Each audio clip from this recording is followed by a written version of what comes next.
السلام عليكم، ازيكم يا حبايبي؟ عاملين ايه؟ يا رب تكونوا بخير. يلا بينا نعمل لاولادنا بقى شويه بسكوت حلو جدا. طبعا دلوقتي احنا عاملين مقاطعه لانواع كتيره جدا، فده نوع منهم هنعمله بطريقه حلوه ومقاديره بسيطه جدا. بس اهم حاجه ما تنسوش تعملوا اعجاب للفيديو واشتراك للقناه وتفعلوا زر الجرس. نقول بسم الله ونبتدي.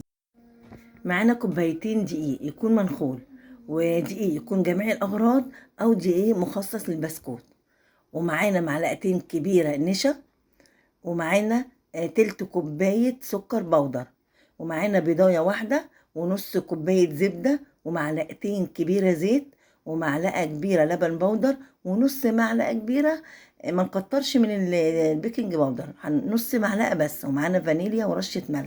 اول حاجه هنحط المواد الجافه كلها مع بعض. هنحط كده اللبن البودر والنشا ورشه الملح والبيكنج باودر، هنحطهم على الدقيق ونقلبهم كده مع بعض ونسيبهم بقى على جنب.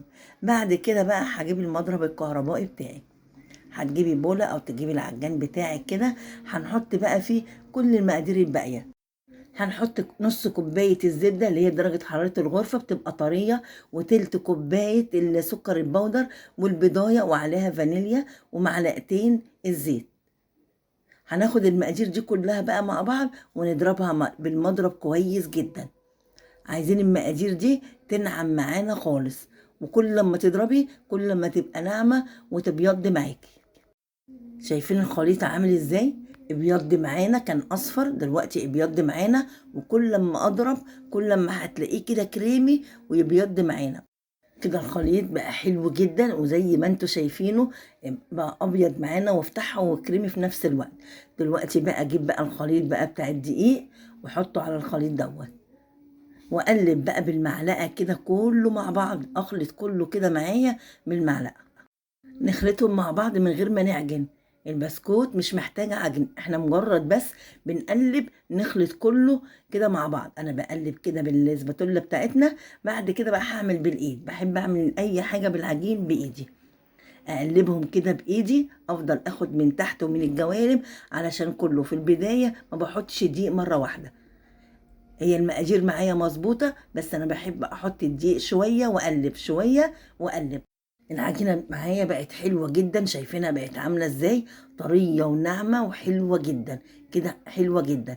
دلوقتي بقى اغطيها واسيبها بقى في التلاجة، طبعا عشان فيها زبدة، اسيبها في التلاجة شوية عشان نعرف نفردها.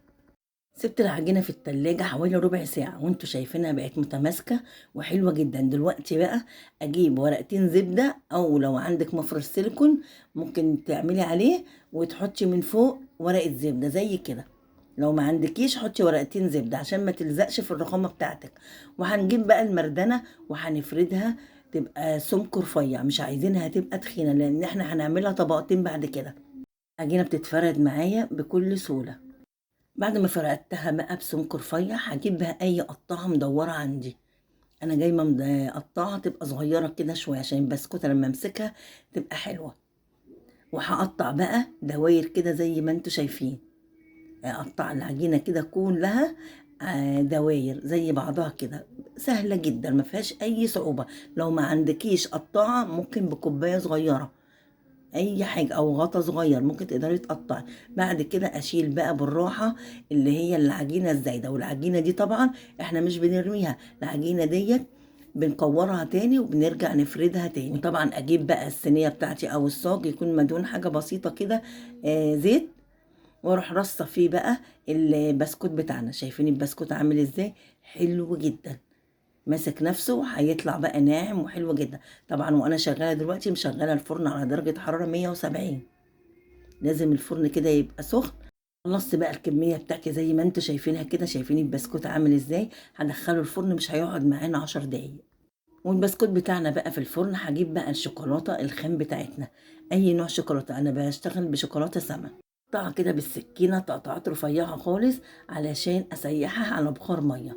احطها كده في اي طبق كسرولة اي حاجه، وتحتيها حله كده فيها ميه تغلي، بس اهم حاجه الميه ما توصلش للشوكولاته. لو الميه وصلت للشوكولاته هتخرز معانا.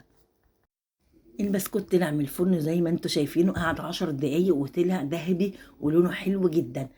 شايفين الذهبي من فوق ومن تحت، وريحته بقى ما اقولكوش روعه. ريحته حلوه جدا وناعم ومقرمش كده وحلو جدا. لازم اسيبه يبرد خالص. بعد ما البسكوت بقى سيبته برد خالص، دلوقتي بقى ابتدي اشكله. طبعا الشوكولاته سيحتها على بخار ميه وحطيت لها معلقه زيت وقلبتها زي ما انتوا شايفين كده.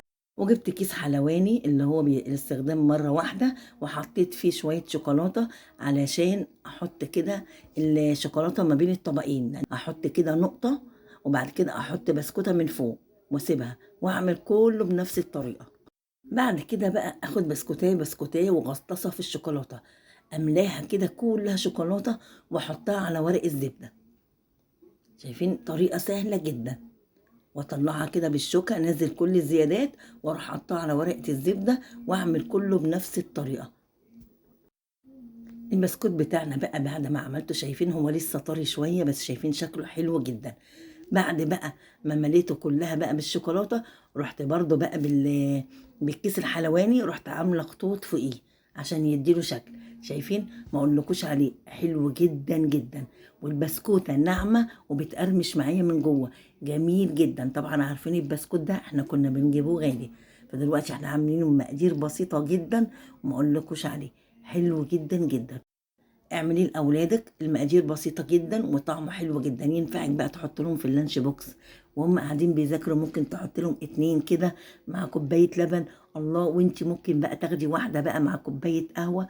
الله، يبقى طعمه حلو جدا. جربيه وهيعجبك ان شاء الله. واهم حاجه بقى ما تنسوش تعملوا اعجاب للفيديو، اشتراك للقناه وتفعلوا زر الجرس. والسلام عليكم ورحمه الله وبركاته.